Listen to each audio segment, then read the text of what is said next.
मेरी बात समझने की कोशिश। क्यों तुम मेरे कमरे में से? तुम्हें समझ नहीं आ रहा? आयला को सिर्फ वक्त डाइवोर्स दे देगा। मैं जानता हूँ तुम बिल्कुल सही कह रही हो।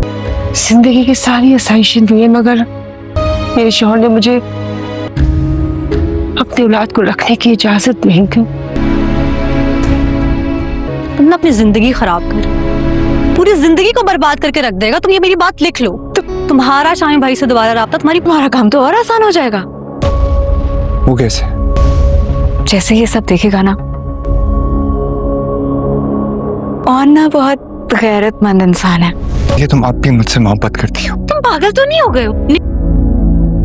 लेकिन तुम ये बात मान क्यों नहीं लेती? जोया आयला को समझाने की कोशिश करेगी कि शामी भाई से तुम्हारा राब्ता तुम्हारी तमाम तर जिंदगी को बर्बाद करके रख देगा, लेकिन वो मानने वाली नहीं होगी। रिमला जो कि तमाम तर फसादात की जड़ होती है, जिसकी भरपूर कोशिश होती है कि शामी किसी न किसी तरह से मुझे तलाक दे दे और उधर ऑन अपनी बीवी आयला को तलाक देकर मुझसे शादी कर दे। तभी वो शामी से कहेगी कि तुम्हें आयला के कमरे में जाके अपनी मोहब्बत का इजहार करना चाहिए, वो अभी भी तुमसे मोहब्बत करती है। अगर ऑन तुम दोनों को एक साथ देख लेगा, ऑन एक निहायत ही गैरतमंद आदमी है और वो वहीं पर खड़े खड़े आयला को तलाक दे देगा और इस तरह तुम्हारा काम और भी ज्यादा आसान हो जाएगा। तभी शामी रिमला की बात मानते हुए आयला के कमरे में मिलने के लिए जाएगा। तभी वहां पर ऑन तो आएगा ही, लेकिन साथ में साकिब साहब भी पहुंच जाएंगे। शामी उन्हें देखकर काफी ज्यादा डर जाएगा और आयला की तो जान ही निकल जाएगी जब उसका बाप उन दोनों को एक साथ उसी के कमरे में ही देख लेगा। और घर में एक मर्तबा फिर से एक बहुत बड़ा फसाद खड़ा होने वाला होगा और अब की बार साकिब साहब शामी को छोड़ने वाले नहीं हैं।